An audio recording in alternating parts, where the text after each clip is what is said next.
രാഷ്ട്രീയമൊന്നും നിങ്ങളതിൽ കാണണ്ട.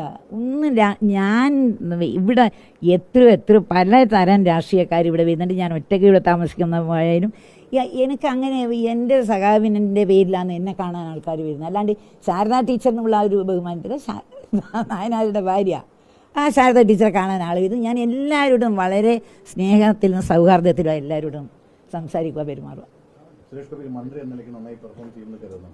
ഉണ്ട്. അതിനാണല്ലോ അയാൾ മന്ത്രിയാവുന്നത്. അതല്ലേ അയാൾ കഴിയുന്നത് അയാൾ ചെയ്യും നാട്ടിന് വേണ്ടി. അയാൾ ഇതിനു മുമ്പേ നിങ്ങൾക്കെല്ലാം അറിയുന്നില്ലേ അയാൾ എത്ര പാവപ്പെട്ടവർക്ക് എന്തെല്ലാം സഹായങ്ങൾ ചെയ്യുന്നുണ്ട്.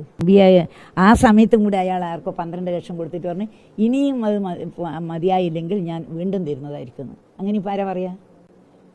12 ലക്ഷം കൊടുത്തിന് ഞാൻ പേപ്പറിൽ വായിച്ചതാണ്, മറ്റു വേറെ അറിഞ്ഞതല്ല.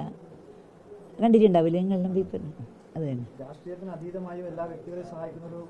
അതൊരു വ്യക്തിയാണ് അയാൾ.